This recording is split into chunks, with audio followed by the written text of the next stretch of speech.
Hey y'all, iRick Guy here, and I want to post an A7R4 review after using my A7R4 for several weeks. So, quick background here, been using Sony Alpha since the Sony a7R2. That was a great camera, but the battery wasn't as good, and obviously the autofocus was very poor. But in manual focus, the A7R2 I felt did an exceptional job. Did such an exceptional job that it made me forget about all other camera brands and stick with Sony. After the A7R2, I went with the A7 III. Now, a lot of people said, oh, the A7 III, base model camera, but it was nothing but base. It had improved batteries. Actually, the battery in it's the same type of battery that this camera uses. Improved battery life, larger capacity batteries, and better autofocus. It was just a better camera. Now, to my knowledge, the A7 III was still using the same sensor as the A7R2, which wasn't a problem because that was a good sensor. Then I switched to the A7R3 because I was missing that extra cropping capability within my still photos. Because with the A7 III, it was 24 megapixel. The A7R3 was 42 megapixels, so I had more cropping. Well, then there comes the Sony a7R4, the camera that I'm filming this video with, in continuous autofocus, 70 millimeter, f2.8. So this is autofocus, no film crew. I do have a field monitor on the top. And by the way, you can expand this video's description and then click the link there to find the lens that I'm using. Obviously the camera body, the A7R4, the microphone solution, the tripod, and then also the field monitor. So just a few thoughts in regards to Sony a7R4. After using it for a few weeks, I got it as soon as it came out because I knew that I wanted that 61 megapixel for the awesome cropping, but also this has a new sensor and the autofocus is greatly improved. So this camera, this A7R4, it's kind of the best of everything. So I'm getting the better battery, I'm getting the autofocus performance that, looking at it on paper, it may differ with the stats. Again, expand this video's description and click the link there to find all the detailed specs. But for 4K video, in comparison to the A7 III, I can't notice a visual difference. It's just as good. Now, the cool thing about this camera for video is that this is the first camera, to my knowledge, that Sony's released that has continuous eye autofocus for video. With firmware updates, some of the previous cameras, you could add continuous eye autofocus for animals and people within still photos. But to my knowledge, and I think there may be, actually I think there's an APS-C camera that may have the continuous eye autofocus, but I don't know if it's hit the market yet. I'd have to check.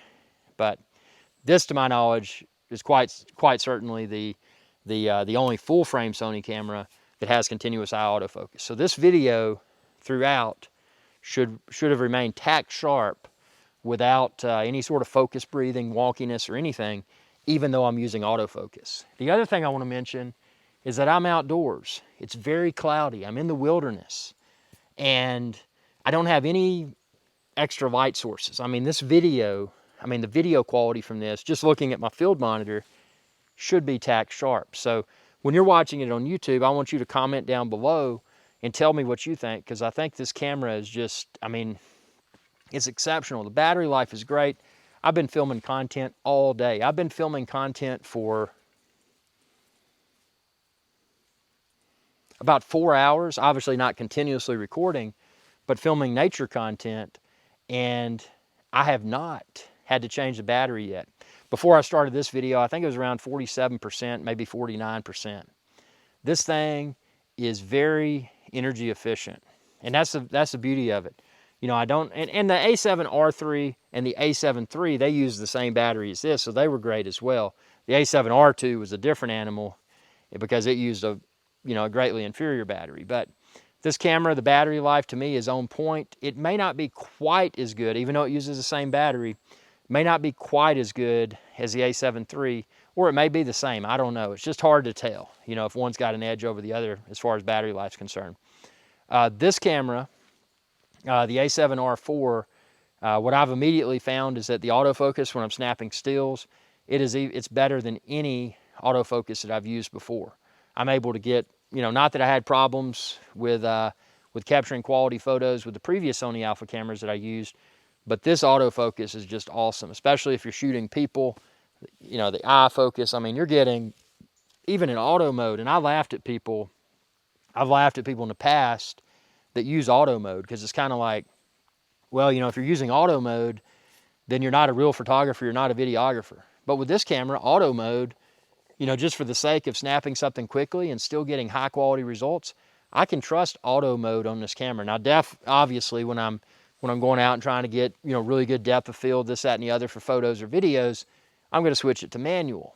But this video, for example, again, this is autofocus continuous, 70 millimeter, f2.8. No outside light sources. I mean, this is just natural light, and it's cloudy, and I mean, just look at this. I mean, this thing is a beast. And you know, if you're on the fence, and I can't speak for the A9 because that's a price point that's out of our Skies Adventure Channel's touch. And honestly, even if price was the same, I don't know if I would go with an A9 over the A7R4 that I'm using. Tell me what you think. I mean, if you're familiar with the A9 or the A9 II, why would you want to go with that if you were a videographer and a travel vlogger instead of the A7R4? Maybe you wouldn't. Maybe you would go with the A7R4 like I am. But yeah, this camera, the ergonomics are slightly different. When you grab the grip on the right side, it feels a little bit better. They made some major improvements that seem minor, but they're actually major. They put a little nipple in the middle of the exposure dial, and then they put a little nipple in the middle of the dial that, you know, if you switch between photo modes, video modes, etc. And that's good because I don't know how many times if you've used the A7R3, how many times you put your A7R3 in a camera bag and something bumped against it, and then, you know, you're out shooting and you discover that your exposure dial is turned from 0 to something else, and you wanted to keep it on 0. So that's a nice enhancement. And again, the ergonomics are better. I mean, they feel different, and actually I think they're better. You'll notice the doors on the side of the A7R4, if you've used the previous A7R3 or A7 III, the doors on the left where you connect your microphone like I've got connected right now, and your HDMI cable like I've got connected right now for my field monitor, those doors seem to be a better build quality. You know, with the A7 III and the A7R3, after extended use, I never had any problems.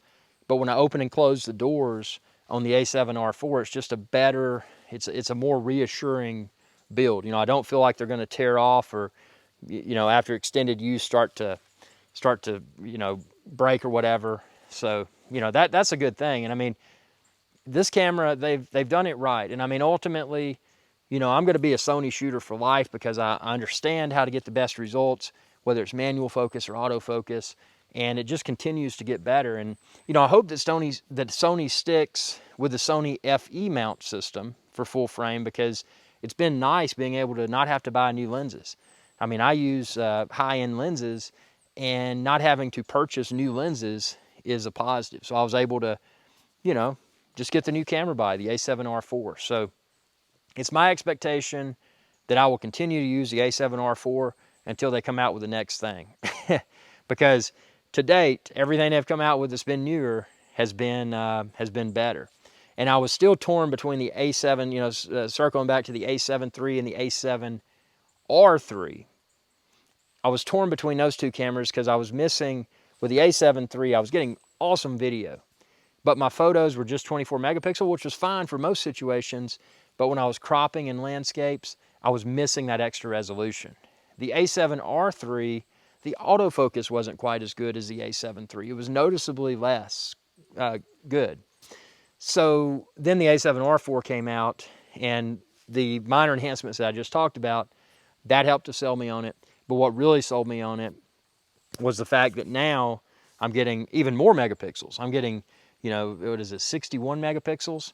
So for still photography, I'm getting the absolute best that's currently available. But for video, I mean, I know on paper the specs are a little bit different, but I'm able to get just as good, if not better, autofocus continuous video from this as I was the A7 III. And again, this one has the advantage because it has the continuous autofocus for video, which the A7 III, at least this point in time, maybe they can add it in a firmware update, maybe they can't. But at this point in time, to my knowledge, there's no way to do autofocus for video with the A7 III or the A7R3, and especially the A7R2. So, I mean, I don't know. Tell me what you think. I've been thrilled with this camera. Have you had less than pleasant experience with this camera? If so, what happened? What do you not like? And, oh, the weight. This camera feels a little bit lighter. And that's, you know, that's a positive for me as well. And it doesn't feel cheap. I mean, it feels a little bit lighter than the A7R3, but it doesn't feel cheap. And let's see, what else? Oh, it's a good camera. So tell me what you think within the comment section below. And if you're looking for the A7R4, the field monitor like I'm using, the tripod, any of the accessories, or if you have questions, comment down below. Expand the link within this video's description, and then you can check the links there to find where to order the lens, all of that equipment that I just mentioned. So thanks for your viewership, and be sure to subscribe. And when you do, ring that bell icon to be notified whenever I post another video. Thanks for your viewership, and y'all have a good day. Hey y'all, Captain Irix Guy here. I hope y'all enjoyed this video. If you did, please be sure to subscribe. It's youtube.com/Irix Guy. And ring that bell icon when you do to be notified whenever I post another video. Thanks for your viewership, and y'all have a good day.